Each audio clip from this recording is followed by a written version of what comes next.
La vie extraordinaire de la reine des ballades puissantes, Céline Dion, laisse ses admirateurs incrédules. Avec une carrière qui s'étend sur des décennies, elle n'est pas seulement une icône musicale, mais aussi une source d'inspiration pour la résilience et l'amour familial. Aimez-vous Céline Dion? Tapez 1 si vous l'admirez ou 2 si vous pensez le contraire. Malgré ses compétences et ses réalisations impressionnantes, l'histoire de Céline est bien plus riche que nous le pensons. Pour piquer votre curiosité, regardez cette vidéo. Une jeune et inédite Céline Dion a fait ses débuts à la télévision le 19 juin 1981, marquant une étape charnière dans l'histoire de la musique. Une véritable légende musicale était sur le point d'émerger auprès du public québécois lors de l'émission de discussion de Michel Jasmin. Ils n'avaient aucune idée de la fantastique aventure qui les attendait. Un directeur musical expérimenté, René Angélil, a vu très tôt l'énorme promesse de Céline. Il avait tellement confiance en elle qu'il a pris un risque énorme en finançant son premier disque avec une hypothèque sur sa propre maison. L'une des meilleures décisions qu'il aurait jamais prises dans sa carrière serait de prendre ce pari. Le célèbre auteur-compositeur Eddy Marnay a accepté de créer des chansons pour Céline. Marnay avait collaboré avec des sommités telles qu'Édith Piaf, Yves Montand et Barbara Streisand. Lorsqu'il l'entendit chanter pour la première fois, il fut étonné par son talent extraordinaire et dit « C'est la voix du bon Dieu ». Le premier succès de Céline, La Voix du Bon Dieu, est le fruit de leur coopération. Céline Dion s'est fait connaître dans le monde entier en 1982 lorsqu'elle a remporté le prix d'or au 13e Festival mondial de la chanson populaire Yamaha, à Tokyo, à l'âge de 14 ans. Elle a chanté la chanson de Marnay et Girotel mange d'amour pour toi dans devant un 115 millions de téléspectateurs. Elle est alors devenue une célébrité mondiale. La célébrité de Céline s'est encore accrue lorsqu'elle a fait ses débuts à la télévision française dans la célèbre émission Champs-Élysées de Michael Drucker. Lors de cette émission, Drucker a dit à son public de garder Céline Dion à l'esprit. Cette déclaration eut un impact durable et la renommée de Céline se répandit partout au Québec et en France. Une autre réalisation importante a été réalisée en 1983 lorsque Céline Dion est devenue la première artiste canadienne à remporter un album d'or en France. Cet honneur témoigne de ses remarquables prouesses vocales et de son attrait mondial croissant. La même année, Céline remporte 4 Félix au Gala de la Disque, qui honore l'excellence de la musique québécoise. Personne n'avait réalisé que ce n'était que le début de la carrière de Céline, qui allait battre des records et lui rapporter un nombre incroyable de 45 Félix. Lorsque Céline a chanté Une colombe le 11 septembre 1984 devant un public immense de 60 personnes au Stade olympique de Montréal, ce fut l'un des moments les plus étonnants de son début de carrière. Cette expérience a été rendue encore plus remarquable par le fait qu'elle a chanté devant le pape Jean-Paul II, ce qui l'a rendue unique et inoubliable. Céline a fait la première partie du chanteur fantaisiste Patrick Sébastien à l'Olympia de Paris pour des fiançailles de 5 semaines 2 mois plus tard. C'était un autre signe qu'elle gagnait rapidement une reconnaissance internationale. Céline Dion a établi son image d'interprète dynamique et de chanteuse en 1985 lorsqu'elle a entrepris une importante tournée au Québec. À chaque représentation, elle a continué à devenir l'interprète incroyable que le monde finirait par connaître et aimer. Ces premières années de carrière de Céline Dion ont été pleines de réalisations incroyables qui ont ouvert la voie à son ascension rapide pour devenir l'une des chanteuses les plus adorées et les plus reconnaissables de l'histoire de la musique. Même si la carrière de Céline Dion décolle rapidement, elle et son manager, René Angélil, prennent le choix risqué d'arrêter de se produire sur scène au milieu des années 1980. Étant donné à quel point il avait été difficile pour de nombreux enfants stars avant elle de maintenir leur renommée précoce, la pause de 18 mois était un risque audacieux. La question clé était de savoir si elle serait oubliée ou si ses partisans seraient enthousiasmés par son retour. Céline Dion a cependant démontré que cette rupture n'avait fait que renforcer sa position dans le monde de la musique à son retour. Elle en est ressortie une artiste changée, plus sûre d'elle et plus mature, avec une maîtrise parfaite de l'anglais. Incognito, son album de retour, a marqué sa transformation et s'est hissé au sommet des charts. Luc Plamondon, un écrivain talentueux et parfaitement au courant de la scène musicale actuelle, a écrit la chanson titre. L'image de Céline en tant que chanteuse enfantine a été altérée par Incognito. Elle est devenue la voix de sa génération. Avec plus d'un demi-million d'exemplaires vendus, le disque devient un énorme succès. Fait intéressant, il s'agissait du premier album réalisé pour sa nouvelle société CBS, qui allait finalement changer son nom pour Sony Music. Grâce à cette affiliation, elle s'est positionnée aux côtés d'icônes de la musique comme Michael Jackson, ce qui en fait une force importante dans le secteur de la musique. La carrière de Céline a pris un tournant important en 1988 lorsqu'elle a remporté le célèbre concours Eurovision organisé à Dublin, en Irlande. 600 millions de personnes ont vu son incroyable performance à la télévision. Cette victoire constitue une étape majeure dans sa quête d'une renommée internationale. Céline a fait des débuts réussis sur le marché américain en 1990 avec son premier album en anglais, Unison. La chanson « Where Does My Heart Beat Now » a atteint un incroyable numéro 5 dans les charts et l'album a été certifié disque d'or aux États-Unis. Elle a été invitée à participer au Tonight Show avec l'animateur Jay Leno qui a déclaré qu'elle était destinée à une carrière incroyable démontrant davantage son talent et son charisme. Au Canada, elle a également remporté plusieurs prix Juno, dont ceux de l'album de l'année et de la chanteuse de l'année. L'album Dion chante Plamondon de Céline, déclaré disque d'or le jour de sa sortie, est sorti à l'automne 1991. C'était une autre indication de son attrait continu et de ses compétences en tant que musicienne. La carrière de Céline Dion ressemblait à un véritable conte de fées lorsqu'elle est devenue la chanson thème d'un film de Walt Disney, répondant ainsi à son ambition américaine. Lorsque La Belle et la Bête a été chantée en duo avec Peabo Bryson, elle a atteint la première place des charts mondiaux. Elle est devenue une célébrité internationale lorsque la chanson a remporté un Oscar et un Grammy. L'un des moments forts de la carrière de Céline a été lorsqu'elle et Peabo Bryson ont interprété la chanson lors de la diffusion des Oscars le 30 mars 1992, jour de son 24e anniversaire. Lors de l'émission The Tonight Show, Céline a lancé son deuxième album en anglais le lendemain de son incroyable performance aux Oscars. Elle a été saluée comme une voix unique dans une génération par le Wall Street Journal, consolidant ainsi sa place parmi les talents les plus remarquables de l'industrie musicale. Début 1993, la carrière de Céline Dion prend son essor. Elle a eu le privilège de jouer The Power of Love pour le président Bill Clinton au Kennedy Center à Washington, D.C. Un moment qui a démontré l'amour au cœur de la relation de Dion Angelil et l'incroyable puissance de sa voix. Céline a alors révélé à son public qu'elle ne chantait pas seulement sur l'amour, mais qu'elle le traversait également elle-même avec René Angélil. Le morceau qu'elle avait interprété pour le président Clinton, The Power of Love, poursuit son ascension explosive. Il a occupé la première place du classement Billboard pendant 4 semaines, ce qui est plutôt remarquable. Pendant 5 semaines remarquables, l'album The Color of My Love et la chanson Think Twice ont tous deux dominé les hit-parades en Angleterre de l'autre côté de l'Atlantique. Cet exploit correspond à un record qui était auparavant détenu par nul autre que les Beatles. The Color of My Love est devenu un album de diamant dans son Canada natal, indiquant que plus d'1 million d'exemplaires ont été vendus. Céline Dion a épousé son véritable amour, René Angélil, lors d'un somptueux mariage à la basilique Notre-Dame de Montréal le 17 décembre 1984. C'était un mariage digne d'une princesse, plein de grandeur et d'authenticité. La fascination du public pour leur histoire d'amour n'a d'égal que leur fructueuse collaboration dans le monde de la musique. En 1995, Céline et le célèbre auteur-compositeur-interprète Jan-Jacques Goldman collaborent pour produire Deluc, un chef-d'œuvre musical francophone. Un nombre remarquable de 10 millions d'exemplaires de cet album ont été vendus dans le monde, ce qui en fait le disque français le plus vendu de l'histoire. Plusieurs serres intemporels, tels que Pour que tu m'aimes encore, Je sais pas, et les derniers seront les premiers, ont été inclus, laissant une impression durable dans nos souvenirs. Vol, une chanson poignante consacrée à la mémoire de Karine, la nièce de Céline, décédée tragiquement à l'âge de 16 ans à la suite d'un long combat contre la fibrose kystique, figurait également sur l'album. Aux Grammy Awards français, victoire de la musique, en février 1996, Céline a remporté les prix Chanson de l'année Pour que tu m'aimes encore et Chanteuse de l'année, démontrant ainsi son extraordinaire succès. L'album Falling Into You est sorti en mars de la même année et deviendra le disque le plus vendu au monde en 1996. Cet album exceptionnel a valu à Céline 2 Grammy Awards, dont celui très convoité de l'album de l'année, et a culminé au numéro 1 sur 11 pays différents. Céline est devenue une sensation mondiale lorsque Falling Into You a vendu plus de 30 millions d'exemplaires. Céline Dion a chanté The Power of the Dream lors des cérémonies d'ouverture des Jeux Olympiques d'Atlanta le 19 juillet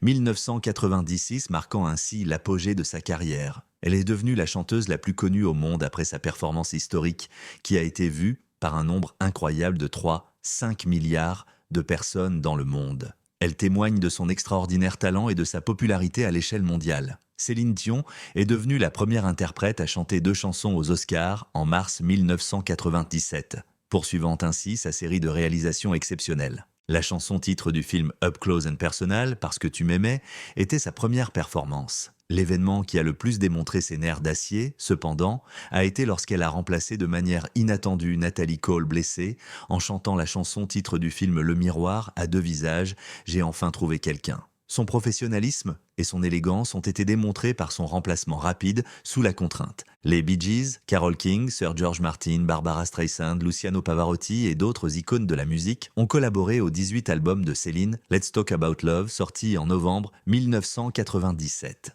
L'industrie musicale était comme une constellation d'étoiles. La chanson thème du film populaire Titanic, My Heart Will Go On, a également été présentée dans Parlons d'amour. Céline fera plus tard de cette chanson sa chanson signature. Céline Dion a fait forte impression avec sa magnifique interprétation de My Heart Will Go On lors de la 70 cérémonie des Oscars. En plus de remporter l'Oscar de la meilleure chanson originale, la chanson a conquis des millions de cœurs. Avec 30 millions d'exemplaires vendus, la bande originale de Titanic est devenue la bande originale la plus vendue de l'histoire. Ce chiffre de vente était comparable à celui de l'album Let's Talk About Love. Réalisation remarquable en soi, cet album présentait l'hymne étrangement charmant de la romance de Jack et Rose.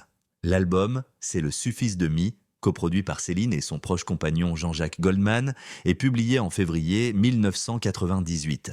La chanson-titre s'est rapidement hissée au rang de classique immédiat du répertoire de la musique francophone. Céline a offert à ses fans un cadeau unique juste avant les fêtes de fin d'année, l'album These Are Special Time. Sa première biographie officielle, rédigée par Georges Hébert-Germain, est publiée la même année et donne un aperçu de son extraordinaire histoire de vie. Au milieu de ses réalisations étonnantes, la tournée mondiale Let's Talk About Love a été un énorme succès. Avec un nombre incroyable de 180 spectateurs, elle a culminé avec 2 soirées inoubliables au Stade de France à Paris. Le manager et mari de Céline, René Angélil, n'a cependant pas pu être présent car il luttait contre un cancer. Lors de la prestation, Céline lui a rendu un vibrant hommage, ce qui lui a valu une standing ovation bien méritée. René a surmonté sa maladie malgré les problèmes de santé auxquels il était confronté. Dans les dernières minutes du nouveau millénaire, il était avec Céline le 31 décembre 1999 au centre Molson à Montréal où ils ont eu un tendre baiser.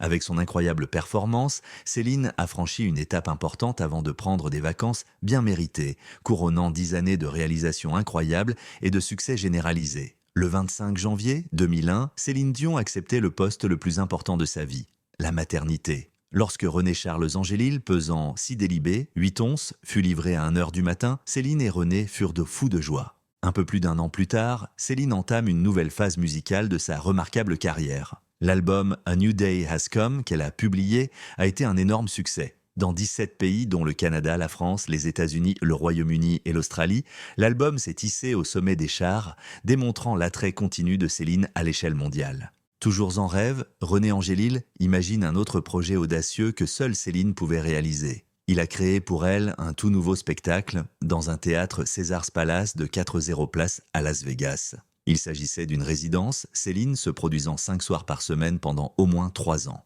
Le célèbre directeur de 11 spectacles du Cirque du Soleil, Franco Dragone, a supervisé le spectacle spectaculaire, qui comprenait des danseurs et des effets extraordinaires. Ce programme, qui s'appelait à juste titre A New Day, ne serait rien de moins qu'une révolution changeant la scène du divertissement de Las Vegas, le 25 mars.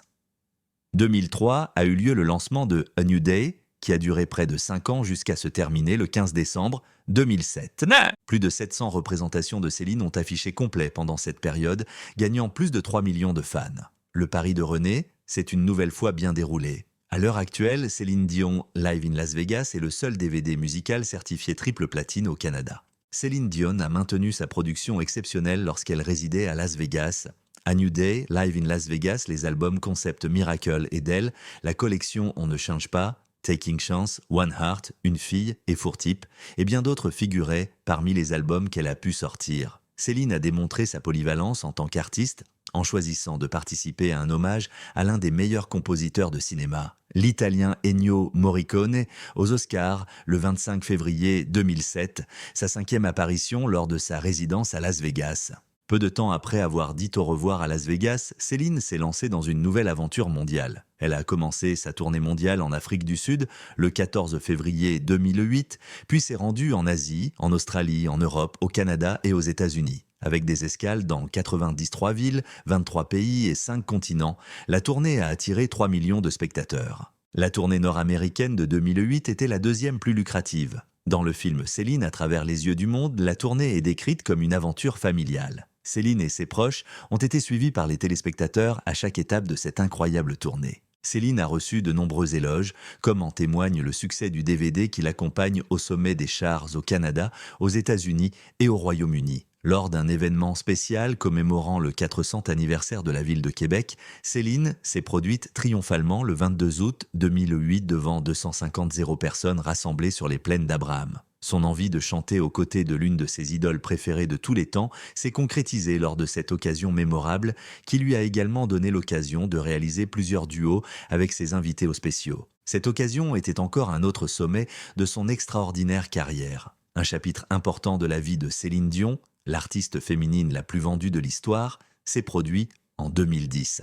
De façon spectaculaire, elle est revenue triomphalement au monde après avoir interrompu son incroyable métier pour tomber enceinte pour la deuxième fois. Céline a donné naissance à des jumeaux le 23 octobre 2010 et les a appelés Nelson et Eddie. Elle était vraiment heureuse et aimée de ses petits ajouts à sa famille, le 5 mars.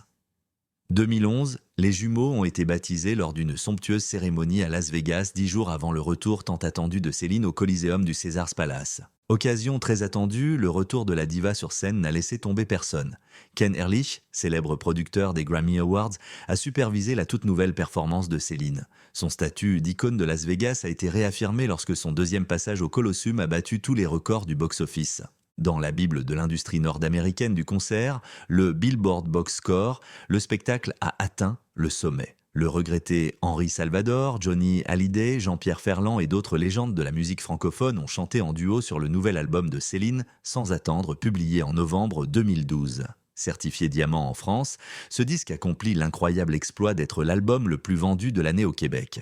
En 2013, Céline a fait un autre début remarqué avec la sortie de son album très attendu Love Me Back to Life que ses admirateurs du monde entier attendaient, avec 44 pays qui ont vu l'album atteindre la première place du classement iTunes et se hisser au premier rang du classement. Dans le top 200 des charts Billboard, le concert événement Céline une seule fois s'est tenu sur les plaines d'Abraham à Québec en juillet 2013, marquant le retour aux racines de Céline. Ce fut un retour aux sources important et une occasion unique pour ses fidèles partisans. Mais fin 2013, Céline reçoit une nouvelle déchirante qui bouleverse sa vie. Un nuage avait été jeté sur leur vie lorsque son mari bien-aimé, René, avait recommencé à lutter contre le cancer. En 2014, Céline faisait une déclaration dévastatrice quelques mois plus tard. Alors qu'elle luttait courageusement contre le cancer, elle a révélé qu'elle retardait tous ses engagements professionnels afin d'être aux côtés de René et de lui apporter le soutien et les soins dont il avait besoin. Afin de donner la priorité à sa famille et à son conjoint pendant cette période difficile, Céline a décidé de mettre sa carrière en attente.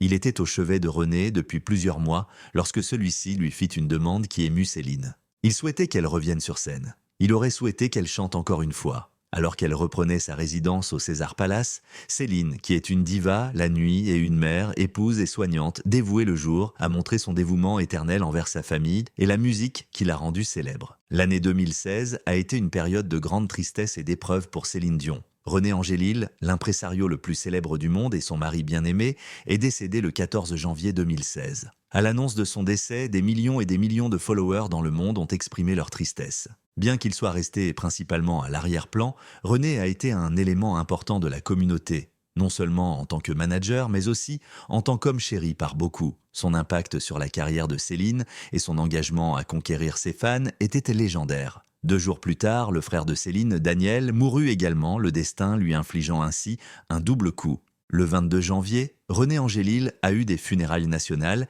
et a été inhumé à la basilique Notre-Dame de Montréal. 22 ans auparavant, Céline et René avaient échangé leurs vœux ici, promettant d'être ensemble jusqu'à ce que la mort nous sépare. Céline a reçu les condoléances de centaines d'admirateurs venus lui rendre hommage lors de la cérémonie de repos la veille de l'enterrement. Chaque choix que René avait fait concernant la carrière de Céline avait été motivé par son besoin de conquérir ses fans. L'une de ses contributions les plus significatives au monde créatif était son respect pour le public. Céline est restée tout aussi engagée et passionnée. Ainsi, Quelques semaines après le décès de son mari, Céline Dion faisait son grand retour sur la scène du Colisée le 23 février 2016. Elle était consciente de son lien profond avec ses followers qui comptaient sur elle pour égayer leur vie et elle lui rendait l'appareil en espérant qu'ils fassent la même chose pour elle. Alors que ses followers sont venus la soutenir pendant cette période difficile, l'ouverture du concert a pris d'assaut Internet et a conquis les cœurs. Au Billboard Music Awards le 22 mai, Céline a remporté le Lifetime Achievement Icon Award pour son interprétation poignante de The Show Must Go On. Le fait que son fils, René Charles, lui ait remis le prix a ajouté encore plus de signification à l'événement. Leurs liens familiaux étroits ont été symbolisés par cette présentation inhabituelle et intensément touchante, pleine de sentiments sincères et liés affectueux. Le dernier album francophone de Céline, Encore un soir, écrit par Jean-Jacques Goldman, a vu son premier single publié le 24 mai. René a été sincèrement honoré par cette chanson. La réaction à sa sortie a été si forte qu'il a atteint la première place. Un dans les charts de tous les pays francophones, démontrant le dévouement et le lien inébranlable de Céline envers ses fans pendant ces périodes les plus difficiles. Après le décès de son mari René, Céline Dion a montré son dévouement éternel envers ses fans mondiaux en entreprenant une tournée en Europe et au Québec au cours de l'été de la même année, apparaissant dans 28 concerts à guichets fermés. Sa réputation d'icône de Las Vegas s'est consolidée lorsqu'elle est revenue dans la ville pour une deuxième série de spectacles au Coliseum après cette incroyable tournée. Encore un soir, le premier album en français de Céline en 4 ans, est sorti chez Sony Music en août. En tête des charts en France, au Canada, en Belgique et en Suisse, ce disque a eu un énorme impact. Il a reçu des prix platine en Belgique et en Suisse, double platine au Canada et diamant en France, démontrant la popularité durable de sa musique. Notamment, Encore un soir est le premier album de Céline sorti aux États-Unis en français. Son attrait et sa portée mondiale sont démontrés par ses palmarès Billboard. Au début de l'année 2017, Céline se produisait toujours au Coliseum du Caesars Palace à Las Vegas. Elle a fait irruption dans l'industrie de la mode en plus de sa carrière de chanteuse, en lançant la collection Céline Dion, une gamme d'accessoires, de bagages et de sacs à main.